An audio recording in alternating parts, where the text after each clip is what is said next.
Hi everyone, it's me again. Um, I hope you're doing fine and you stay healthy. Uh, Now we have the solution for the comparison exercise. I ask you to compare some data on considering the variation in the effective number of parties, and I asked you to find the suspects. What would be the causes of the variation in the effective number of parties? Um, this example of comparison is based on one of the laws of political science laws, the Duverger's laws. Duverger's law says that um, majoritarian electoral system, or the first past the post electoral system, they produced bipartisanism, while proportional representation it produces multi-party systems. So what I wanted you to do is to understand this logic uh, through inductive thinking, through analyzing the data and through the empirical analysis of the data. Most of you that delivered the exercise understood this and found that the electoral system was the one responsible for the variation. And I included another variables to confound you, to make more difficult the analysis. Why did I do that? I did this because in real life situations we have data that is messy with most things that we don't know. We are not sure about its relationship to what we are trying to explain. So the idea of this exercise was to teach you how to create, or how to find the effective um, cause for one particular phenomenon. In this case, the influence of the electoral system on the effective number of parties. Let's go step by step. Some of you has made the most obvious things to do. That's just to sort the number of the effective number of parties and see what was related to this. You did this in a very intuitive way, and most of you have doing it right. You made the exercise well. So we can see here that the most of the systems with 2.5 parties or less, most of them are first past the post system, and most of them are also Anglo-Saxon, are colonies, former colonies, or the United Kingdom itself. There's just one exception here, that is Japan. Okay, that is they have 2.48 parties, and it's a mixed system, in part majoritarian and in part proportional representation. All other countries, they have the higher number of the effective number of party, higher number of effective number of party, and they are mostly in proportional representation. How do we understand this? We have how do we make sure that we are not making a wrong inference? We are just assuming that is valid. First, you look into the theory. If you have looked into political system theory, you would have found Duverger text that states political parties, that he states this law that majoritarian rule produces with just one round, it produces bipartisanism, while proportional representation or majoritarian rule with second round, with runoff elections, they produced multipartyism. So the first is the theory. Most theories, they help us to establish causal relations, but there are other ways of finding these relations empirically. I will show you some of them. The first one is I don't know yet what's happening. The first thing I'll do is I'll run a correlation among the most important quantitative measures of my data set. So I'm just asking here the correlations between the effective number of parties here and the other three variables that are quantitative: GDP per capita, HDI, Human Development Indicator, and the Gini coefficient of inequality. As we can see here, there's almost no effect of GDP per capita on the effective number of parties.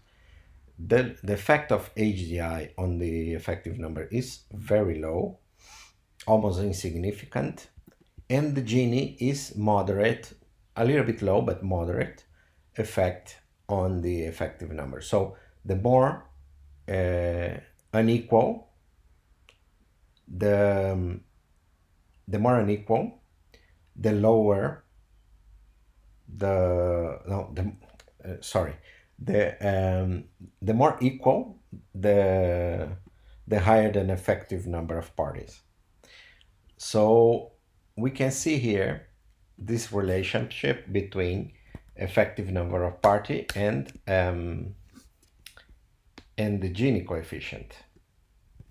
So we have here this group and this extreme case with ENP above 15. The only case is Brazil. We have Brazil here. It's an extreme outlier. So let's take Brazil out and see what happens. I plot again without Brazil, and we see that we have a negative relation. The higher the inequality, the lower the effective number of party. And I'll do the correlation now without Brazil, and I find that the relationship increases from 0.362 to 0.555 if we round the numbers. So we can see that Gini is negatively correlated with the NIP. The lower the effective number of parties, the higher the Gini. So we will test this, and it seems that there is a relationship between Gini and the effective number of parties. But how do we test qualitative variables? How do we test for electoral systems, or if a country is Anglo-Saxon or not? For this, we can create dummy variable. A dummy variable is a variable that states that it's true or false, or 1 or 0. For example, here I create a variable in our dataset called PR, for proportional representation, and it defines that if the electoral system is equal to PR, it assigns a value of 1. And if it's not PR, proportional representation, it assigns a value of 0. So let's create this and go back to our dataset here. Oh, I need to refresh this. Okay, now we can see that if it's not PR, it's 0. So most here. If it's PR, is 1. So I divided into two groups: those countries that have proportional representation and those that have not proportional representation. And then I can use a test, a hypothesis test. There is this test called t-test, student test, that can test the difference in means. So the question here is, do proportional representation countries present higher effective number of parties when compared to other systems? And here I test both with 95% of confidence, with of 95 countries, how many really have higher of 100 countries, each group of 100 countries that have PR systems, how many of them have at least 95 countries that the effective number of parties in PR systems are higher than other kinds of electoral systems. So this is the probability of the PR having higher mean or average number of parties compared to other systems. Here it's 99. This is an uncertainty measurement. If I am really, really tough with my requirements, okay, I don't accept 5% of uncertainty. I just accept 1% of uncertainty. I want to be sure that PR have higher number of parties than other systems. So let's test the first one with 95%. With nine here, if you look at the statistics, we see that the mean of those countries with other types of electoral systems, be it the first past the post or mixed of two rounds, they have a mean of 2.7 parties is the mean of their effective number of parties, while in proportional representation it would be 7.5. This is huge, isn't it? It's three, there is almost three the difference in terms of number of parties. And the good thing about this is that um, this test give us the confidence interval. The confidence interval is if I repeat the test many times, in 95% of the cases I repeat these tests, the mean of the difference, this one minus this one, would be between minus 5.67 and minus 0.3, point 0.3. So it would be between 0.3 parties and 5.7 parties. So it would be a huge difference. It can vary a lot, but it's always negative. It's always negative. So it's always lower the mean in group 0, all other electoral systems, than the mean in group 1, that's proportional representation. So always, if I use a confidence level of not 95%, always other countries that have other systems, other electoral systems, have lower average in terms of effective number of party. But what happens when I increase the level of requirement, when I doubt a little bit more? So I test always again, but with a little bit higher. Instead of 95% of accuracy, I want 99%. So what happens here? The means are the same because they stay the same. But when we try to understand the difference between the means, you can see that can be both negative. The mean in group 0 in those countries without proportional representation can be both lower and, this is the most important number, higher than the mean in proportional representation. So if I use a 99 confidence intervals to analyze this data, I cannot state for sure that the effective number of parties in proportional representation is higher than all other electoral systems. So not the proportional representation, it's not the best variable to measure. Let's do the same, but now instead of using proportional representation, let's use the first past the post system. I not will compare proportional representation to all other. Now I will compare just the first past the post with all other electoral system. So I create the same variable here, another variable for the first past the post. You have here, if it's FPTP, it appears as 1. If it's not, it appears as 0, okay? We have all the cases here. So, and I repeat the same tests with 95% of confidence. I can see that most, the mean of the first past the post are 2.2 parties, while in all other groups, all other electoral systems is 5.3 if we round it, and the 95% confidence is between the group 0 is between 0. It's 1 and 5 parties higher than the first past the post. So the mean is with 95% confidence. If I repeat with 99, it's a stay higher. It's 0.17 to 6 parties. So I can tell for sure that the first part past the post have lower number of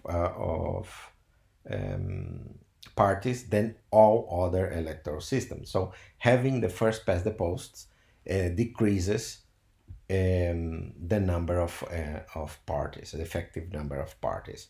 And this is with a confidence of 99%. We can also try something else, try to be more exquisite in our, and I want in 99.9% of cases what happens, and then I'm not sure anymore. But this is really a difficult situation. It's very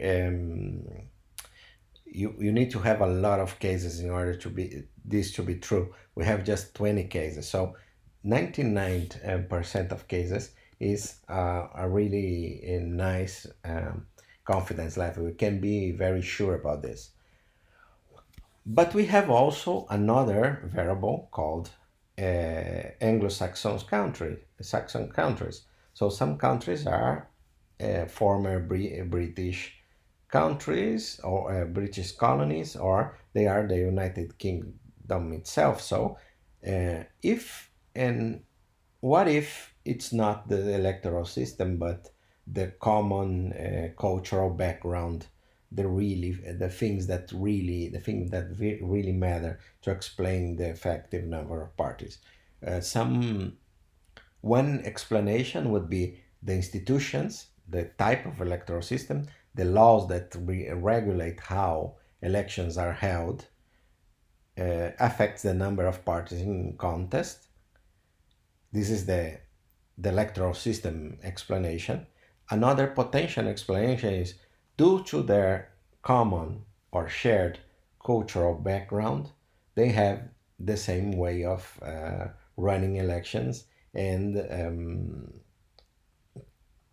and um, and this make them vote just for two parties and not many more. So we can test the same assumptions for the historical or cultural variable. So I create the same dummy for Anglo-Saxon. So where is yes, it appears 1. Where is no, it appears 0. So the same thing as the former variables. So with 95% of confidence, I see that the mean for Anglo-Saxon country is 2.2 parties, and for all other countries that are not Anglo-Saxon, this is 5 parties, the average effective number of party. So, and the interval is also above 0, so they really have lower rates than the other countries. If I increase the level of accuracy, it stays above 0. It does not crosses. The problem is not being all negative or all positive. The problem is that when one is positive and the other is negative, or one is negative and the other is positive. If you have different signs here, you don't have the hypothesis of they are equal, it's confirmed. So since they are both positives, the hypothesis is that the true difference mean is not equal to zero, um, is equal to zero, is not confirmed, because I have I am really sure with 99% of confidence that the true differences mean between Anglo-Saxon countries and all other countries is above zero. It's different than zero. They are different, really different. So, wow, I have a problem. I have a Houston now. What is the real cause? I have, on the one hand, I have the FPTP, the first past the post, that is significant, and I have also the Anglo-Saxon variable to help me, and they both are significant. They both explain. But what would be the one that is can explain best the phenomenon? So one way, and remember, we already had the Gini coefficient that was negatively associated with the effective number of parties. So the way of checking all this potential explanation is putting them all in a regression analysis. So the first thing I will do is I'll create a um, OLS regression with regression analysis with the effective number of parties with as the dependent variable, and the explanatory variable or variables or independent variables, the variables that I assume that have an impact on the effective number of parties, I put them as independent variables. So the Gini, we thought that it was negatively associated with the NAP, the Anglo-Saxon, and the FTP. What is the things that we are expecting? We are expecting that the higher the Gini, the lower the ENP. That if the country is Anglo-Saxon, the lower the ENP, and if the electoral system is first past the post, the lower the ENP. Okay, so let's run this regression analysis. So what we have here is the coefficient of the regression. We can see that no variable is significant. What this is telling us is, so just the Gini at 10%, at 90% of confidence. So the idea is that, as expected, the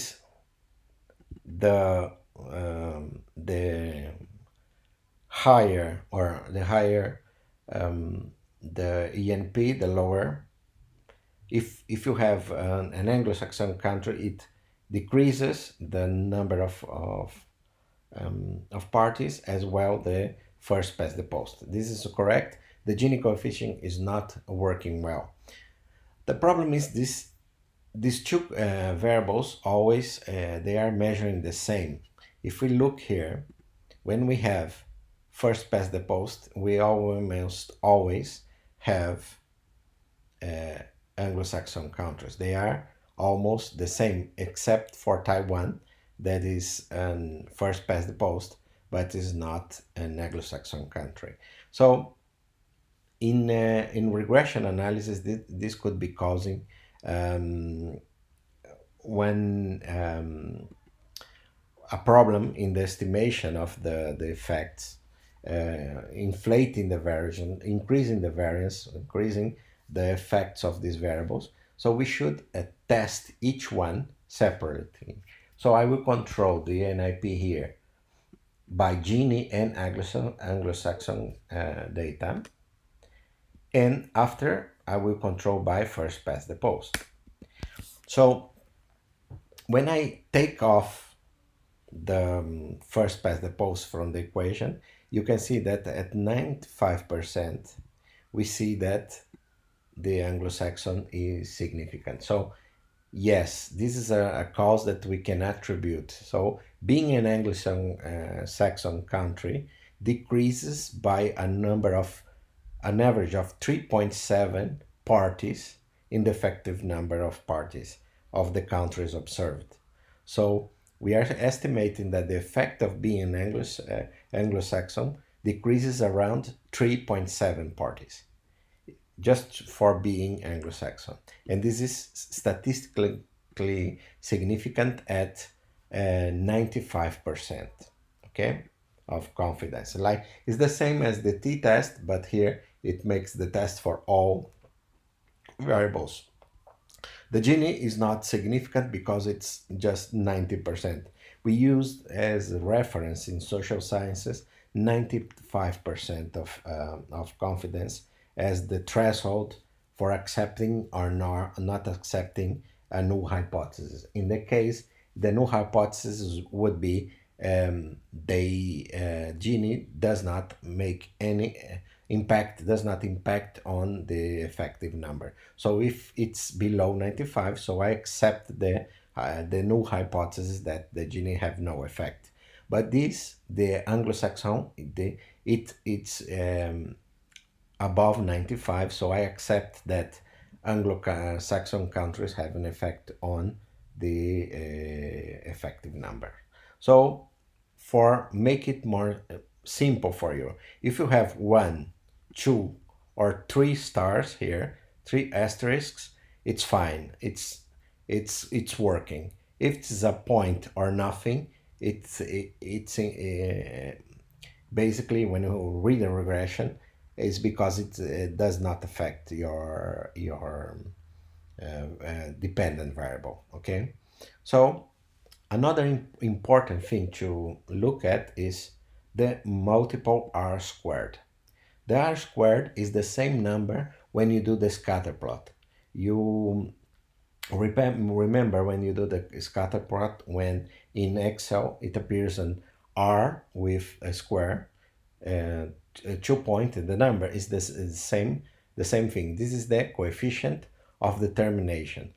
Um, Basically, this coefficient tells us how much of the variance of the variation within the dependent variable is explained by this model, by these two other variables. In this case is 0.289, 28.9% of the variation is explained by this model, the Gini and the Anglo-Saxon countries.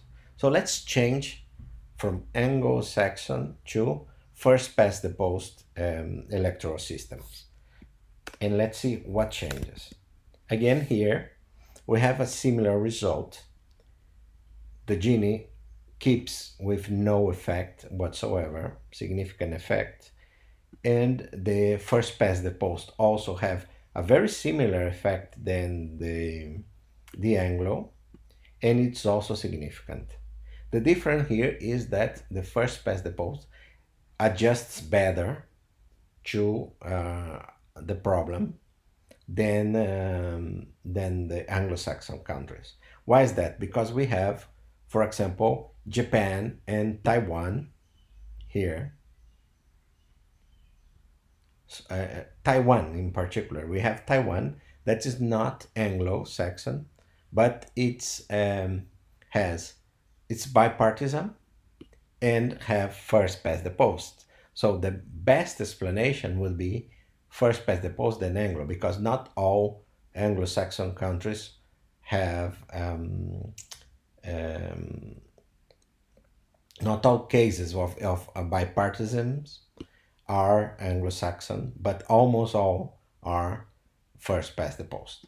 Okay, so this is a very quantitative a quantitative way of understanding causality.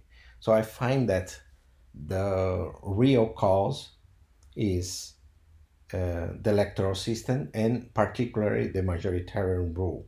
The majoritarian rule that says that the first past the post systems, they produced bipartisanism. They drastically reduce the number of parties in the system. So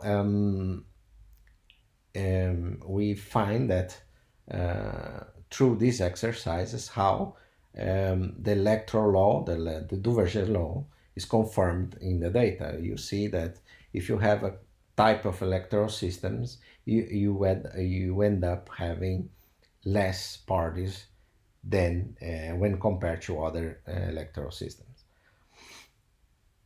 There is another way of doing this. This was the statistical way of being sure that this was the cause. But there is another way, is using a more qualitative comparative analysis. It's a method called QCA. QCA uses binary and fuzzy logic to compare cases and to understand what are the necessary and sufficient conditions for the production of a given event or effect. So I just uploaded in Studium a video on necessary and sufficient conditions. You should watch this. It's 5 minutes. Um, um, is very well explained. So you should look at this and learn what is necessary in sufficient conditions. But I just tell you briefly right now. Necessary conditions is something that you need for something to happen. For example, you need to know how to read to go to a university. But knowing how to read is not a sufficient condition for you to have a degree. You can know how to read, but you need to make exams, study, and acquire a lot of knowledge and approve exams before you get a degree. So, knowing how to read is a necessary condition, but not a sufficient condition to have a degree. Okay, so this is the way we think about causality. We can think about causality, think about if some condition is sufficient or is necessary for something to happen. So what we will test here is if Gini and the type of electoral system, and if the country is or is not um, Anglo-Saxon, if these conditions are necessary or sufficient for producing the bipartisan bipartisanism. So I will create a new data set with a variable bipartisanism, and those all those countries with 2.5 effective numbers or less, they are considered as bipartisan, while all others are considered multipartisan. Okay, so I'll test this and see what are the conditions that are related to bipartisanism. The first thing is to um,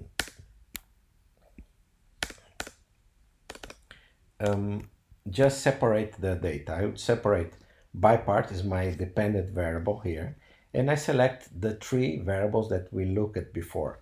Gini, if the Gini is higher than the median of our sample, if the electoral system is the first past the post, and if the country is Anglo-Saxon.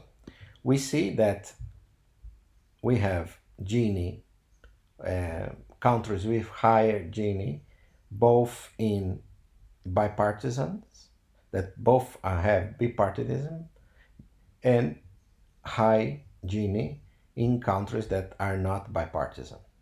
So Gini is not a great candidate for a cause of bipartisanism because it's present both in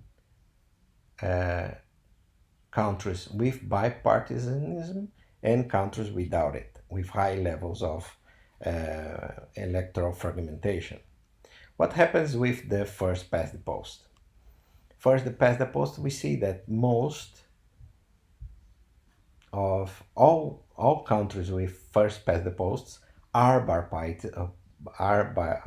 bipartisan because you don't have any first past the post that are not bipartisan. The same happens with Anglo-Saxon countries. So we can exclude Gini because it's always present both in bipartisan and another um, countries, and these one are present always in bipartisan, and they are absent in other multi-partisan countries. So we need to check this. When we can check this using some algorithms from QCA, and it gives us the proportion of cases where you have that all cases that are Anglo-Saxon and are first past the post, they are included with bipartisan. And they, in the case of first past the post, 85.7% of the cases of first past the of bipartisans are first past the post, and 71.5% of all bipartisan countries are Anglo-Saxon. So the best candidate would be first past the post.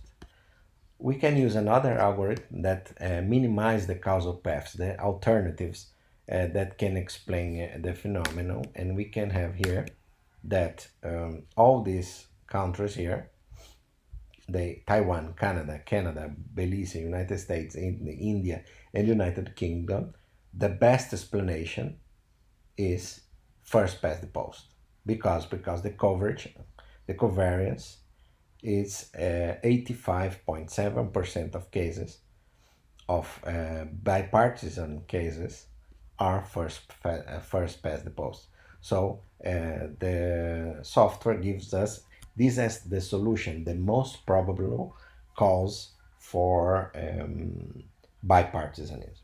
So this is another way of using data or using logic to solve the problem. Look what happens at the same time and what is present and not present true. When this happens. When this not happens, this not happens. So you can tell if more surely that these two factors associated, but this one is the one that is most associated with the production of bipartisanism. So this is it for now. I hope I explained because there are a lot of statistical things here, new things here, but the idea is try to exclude alternatives, try to find what is the best explanation for a phenomenon, and both using logic, like here, we just put everything as zeros and ones, and watch and see what is present and what is absent, and using statistics to funnel down causes and variables, separate variables that are not important, eliminate them, and focus on only those suspects, those variables or phenomena that could be really the causes of the phenomenon we are trying to explain. So I hope this is clear, and thank you again for your attention. Bye.